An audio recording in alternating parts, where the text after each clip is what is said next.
Küləkli hava şəraiti ilə əlaqədar əhaliyə bir xəbərdarlıq diqqətinizə çatdıracağıq. Belə ki, məhz hidrometeorologiya sarı və narıncı xəbərdarlıq verir. Hava şəraiti ilə əlaqədar bugün 31 dekabr tarixidir və gündəm xəbərin efirində hava haqqında məlumatı diqqətinizə çatdırırıq. Belə ki, dekabrın 31-də, yanvarın 1-də və 2-də Bakıda və Abşeron yarımadasında, eyni zamanda əksər bölgələrdə gözlənilən küləkli hava şəraiti ilə bağlı sarı və narıncı xəbərdarlıq verilib.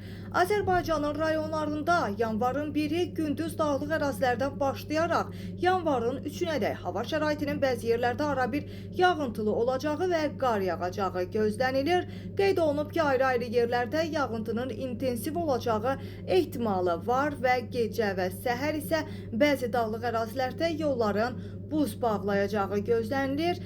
Bütün avtomobil idarə edənlərin diqqətinə çatdırırıq ki, xüsusilə bayram günlərində bölgələrə və paytaxta axın xüsusilə çox ola bilər və bu şəkildə hər kəs maksimum dərəcədə diqqətli olmalıdır ki, hansısa təhlükəli vəziyyətlərdə və yaxud da ki, təhlükəli vəziyyətlərdən olan pis nəticələnən qəzalara səbəb olmayasınız. Bayramınız mübarək.